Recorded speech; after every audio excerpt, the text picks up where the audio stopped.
Okay, now we're going to talk about packing various items such as cleaning supplies, under sink liquids, bathroom items. There's a few schools of thought with regard to moving and packing these items. First, are you moving local, within a few miles of where you currently are? Are you moving cross-country, long distance? Are you moving yourself? Is there a moving company moving you? Here's the things you need to consider when moving these types of products.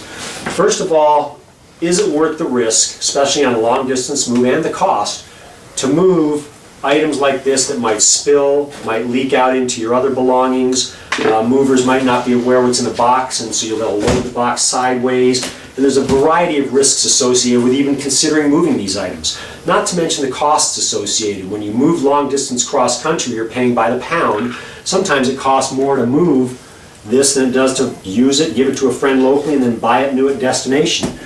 Also, you want to check with the moving company that you're using and with also various state and federal regulations with regard to moving these types of supplies, because they might border on some hazardous materials.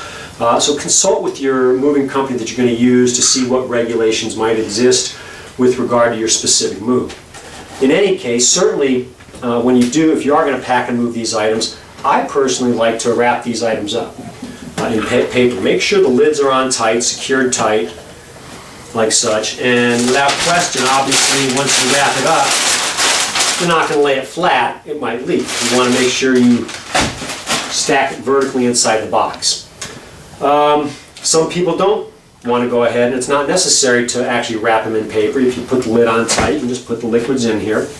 Again, we prefer to wrap them in paper because if there is a little bit of spillage or a little bit of leak, it sometimes gets absorbed by the paper. But on a local move, if you're just moving down the street, certainly you don't want to pay to have to replace all these articles or items. Pack them in a box. Now, the next question is, when all said and done and these items are packed into a box, you want to make sure that the mover isn't going to load the box on its side. Well, how do you do that? You can either close the top, right on the side of the box, liquids with arrows pointing up, be careful, and then hope that the movers actually read them. I personally, on a local move, like to just leave it as an open top box. And the reason being is because the movers can look inside, they can see that it might be spillables, they know that they can't load it on its side, they know they can't load it at the top of the load where if something does leak, it'll leak down through things. It almost forces them to do something like put it under a table, put it down low in the load underneath something, and that way it won't spill. So again, there's no tried and true way of doing this type of moving. Again, on long distance, you probably don't even want to move this stuff. On local moving, you might even consider moving this type of stuff over in your own car, or on your own van or truck or whatever. But if you are going to move this type of stuff, my recommendation on a local move, just leave an open top box and everybody knows what they're dealing with.